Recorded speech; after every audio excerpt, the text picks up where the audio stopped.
Hi friends, आज एक नुआ वीडियो को आपको स्वागत जनाऊँगी। आप तो समस्त जानते राशन कार्ड ई-केवाईसी बहुत दिन है चलुची। ये राशन कार्ड ई-केवाईसी जो मैंने करना से राशन कार्ड नामटी कटिज राशन कार्ड से बंद हो सरकार कही सारी। ये राशन कार्ड अवधि एवं बढ़ी जाए। राशन कार्ड अवधि एवं के तारीख जाक अच्छी कौ मस जाक अच्छी आपको कहि जो मान राशन कार्ड कटो कौ मान राशन कार्ड कटिज से कौन थे कटो सबकि ए भिडियो आपको डिटेल्स कहबी। तापूर्व आपने चैनल सब्सक्राइब कर पाखे बेल आइकन ऑल ऑन कर रखु। मुझे नुआ भिडियो अपलोड करी आप सर्वप्रथम देखिपारे। देखो फ्रेंड्स, बहुत लोग राशन कार्ड ई-केवाईसी पर्यटन कर सारी। 6 लाख रु अधिक लोग राशन कार्ड पर्यटन ई-केवाईसी करना।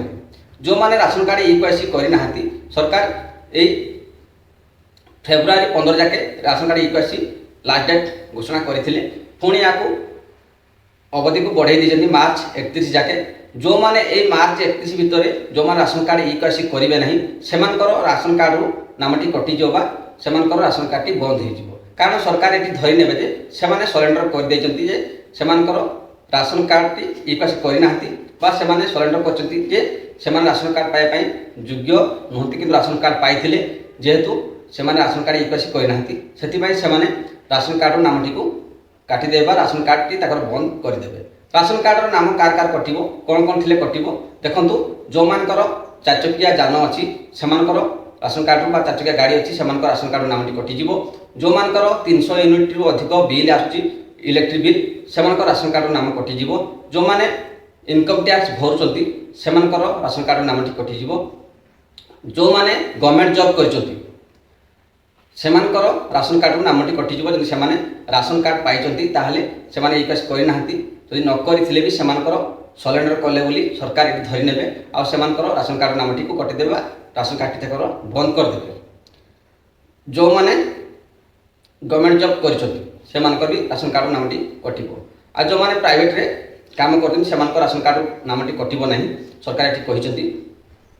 देखु जदि एपर्यंत आपण जड़े योग्य व्यक्ति अटंती राशन कार्ड पाइबाई किंतु आपने कौन कारण जो ई-केवाईसी करना जल्दी जाकि मार्च लास्ट सुधा आपने ई-केवाईसी करनी जहाँद्वारा आप राशन कार्ड आप नामटी कटो ना। जदि आप पाइबाई योग्य अटंती किंतु मार्च लास्ट सुधा जब आपने ई-केवाईसी करना सरकार ये धरी ने आप सरेंडर करने से आपंकर राशन कार्ड नामटी कटिज आप राशन कार्ड बंद हो। से आप जिते जल्दी पारे ताले आप ई-केवाईसी करनी।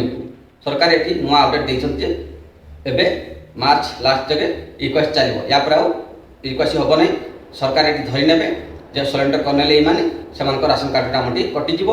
आउ ये राशन कार्ड जो नामटी कटिला जो मैंने नुआ राशन कार्ड पर आवेदन करते अप्लाई करते से नुआ राशन कार्ड खूब शीघ्र मिलवा जाऊँगी।